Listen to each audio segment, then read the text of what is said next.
My name is Sam Strong and I'm the director of The Power of Yes. My name is McMahon. I'm an actress and I play Marsha Sudarovich in The Power of Yes. This is my first Belvoir production and I find that it's a company that really welcomes open discussions and passionate investigations of the work. I think the surtitle of the play is quite revealing and a great description of the play, and that surtitle is that a dramatist seeks to understand the financial crisis, which gives you a great idea of what the play is about, and that the play is comprised of a series of verbatim interviews, or interviews with real life people, interviews that David Hare conducted with kind of various key participants and less key participants in the GFC. I've really enjoyed Sam's process, and he's so relaxed and lovely in the rehearsal room, but he's also got a very, very clear idea of how to continually drive the story forward, and I think that's so important in a work like this. It's a large work. Obviously we've got a cast of 12,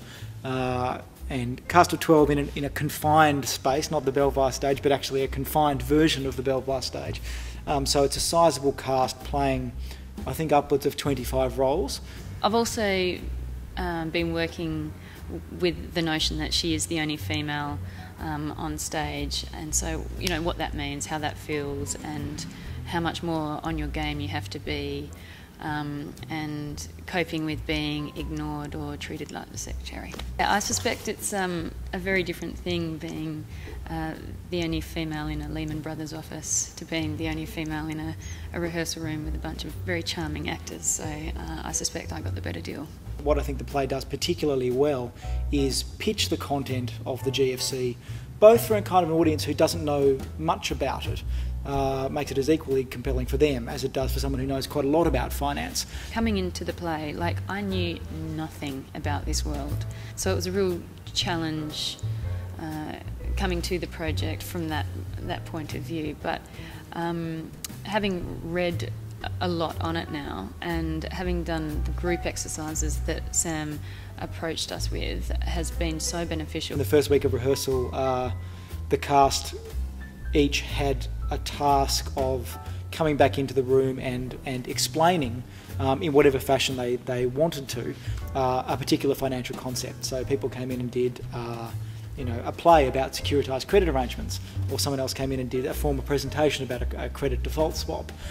So we started that process of how do you bring these things to life theatrically very early, and we started it collectively. As soon as you transform something into action, it becomes a lot clearer, so we've been trying to do that as much as we can.